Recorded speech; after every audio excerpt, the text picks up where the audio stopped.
സ്വാമി ശരണം. ഇപ്പോൾ മണ്ഡലകാലമാണ്.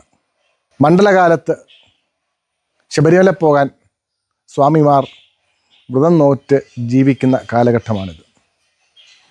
വ്രതത്തെ സംബന്ധിച്ച് നമുക്ക് പല ധാരണകളും തെറ്റിദ്ധാരണകളുമുണ്ട്.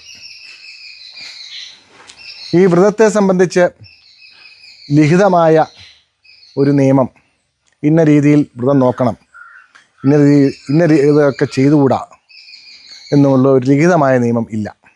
പറഞ്ഞു കേട്ടുള്ള ആചാരങ്ങൾ മാത്രമേ ഉള്ളൂ. എന്നാലും പൊതുവായി പറയുന്നത് മത്സ്യമാംസാദികൾ ഉപേക്ഷിക്കുക, ലഹരി ഉപേക്ഷിക്കുക, ലൈംഗികത ഉപേക്ഷിക്കുക, ഇത്രയും കാര്യങ്ങളാണ്. മത്സ്യമാംസാദികളും ലഹരിയും ലൈംഗികതയും ഉപേക്ഷിക്കുമ്പോൾ നമ്മൾ ഇത്രയും കാലം അനുവർത്തിച്ച് വന്ന പല ശീലങ്ങളും പല കാര്യങ്ങളും തൽക്കാലം നിർത്തിവെക്കുക, മനസ്സിനെ ഏകാഗ്രമാക്കുക, അതാണ് ഉദ്ദേശ്യം. പിന്നെ ചിലർ പറയും സ്ത്രീകളുടെ ആർത്ത സമയത്ത് അവരുണ്ടാക്കുന്ന ആഹാരം കഴിക്കരുത്, അവരെ തൊടരുത്, അവരെ കാണരുത് എന്നൊക്കെ. ആർത്തവം തീർത്തും പ്രകൃതിപരമാണ്. ആർത്തവം ഒരിക്കലും അയിത്തം ഉണ്ടാക്കുന്നതല്ല. ആർത്തവത്തിനൊരിക്കലും തൊട്ടുകൂടായ്മയില്ല. പണ്ട് കാലത്ത് പെണ്ണുങ്ങൾ മെൻസസ് ആകുമ്പോൾ അവരെ അടുക്കളയിൽ കയറ്റില്ലായിരുന്നു. അവർ അടുക്കളയിൽ കയറരുത്, യാതൊരു ജോലിയും ചെയ്യരുത്, അവർക്ക് പൂർണ്ണ റെസ്റ്റായിരുന്നു. അതൊരു സതുദ്ദേശ്യമാണെന്നാണ് ഞാൻ മനസ്സിലാക്കുന്നത്. മാസത്തിൽ 3-4 ദിവസം അവർക്ക് റെസ്റ്റ്, ആ സമയത്ത് അവർ വിശ്രമിക്കണം, അതായിരിക്കാം ഉദ്ദേശ്യം. എന്തായാലും ഇപ്പോൾ ശബരിമല വ്രതം നോക്കുമ്പോൾ എല്ലാവരുടെയും പരാതി, മറ്റാരും ആഹാരം ഉണ്ടാക്കി തരാനില്ല, ഭാര്യ മെൻസസ്സാകും, ഭാര്യയെ ഉണ്ടാക്കുന്ന ആഹാരം എങ്ങനെ കഴിക്കും? നമ്മൾ യാത്ര ചെയ്യുന്നവരാണ്, നമ്മൾ പല ഹോട്ടലിലും ആഹാരം കഴിക്കുന്നുണ്ട്. അവിടെയൊക്കെ സ്ത്രീ തൊഴിലാളികളുമുണ്ട്, അവരൊക്കെ മെൻസസ് ആകുന്ന തൊഴിലാളികളുമാണ്, നമ്മൾ കാണുന്നില്ലെന്ന് മാത്രം. അതിലെന്തെങ്കിലും അർത്ഥമുണ്ടോ? അയ്യപ്പൻ ഒരിക്കലും അങ്ങനെ ഒരു അയിത്തമില്ല. തത്വമസി, അത് നീയാണ്. അതായത് ഭഗവാനും നമ്മളും ഒന്നാകുന്ന അവസ്ഥ. ആ ഭഗവാൻ എങ്ങനെ അയിത്തം വരും?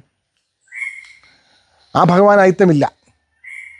അപ്പോൾ തൊട്ടുകൂടായ്മ അയ്യപ്പന്മാർക്കില്ല, സ്വാമിമാർക്കില്ല.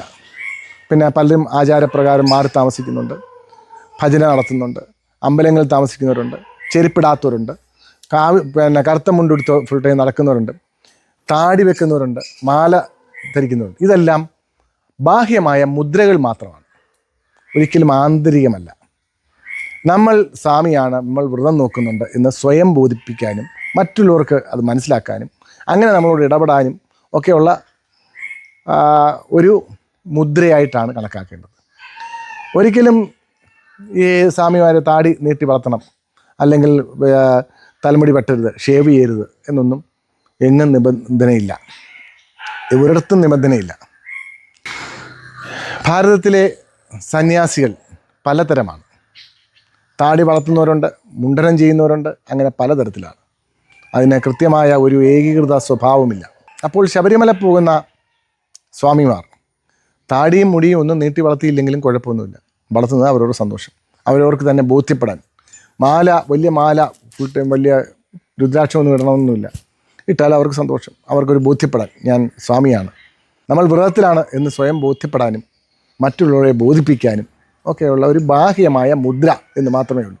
അത് വേണ്ടവർ ചെയ്യാം, വേണ്ടാത്തവർ ചെയ്യേണ്ട. ഞാൻ ഷേവ് ചെയ്യാറുണ്ട്, ഞാനിപ്പം വ്രതത്തിലാണ്, ഞാൻ ഷേവ് ചെയ്യാറുണ്ട്. ഷേവ് ചെയ്തുകൊണ്ട് കുഴപ്പമൊന്നുമില്ല.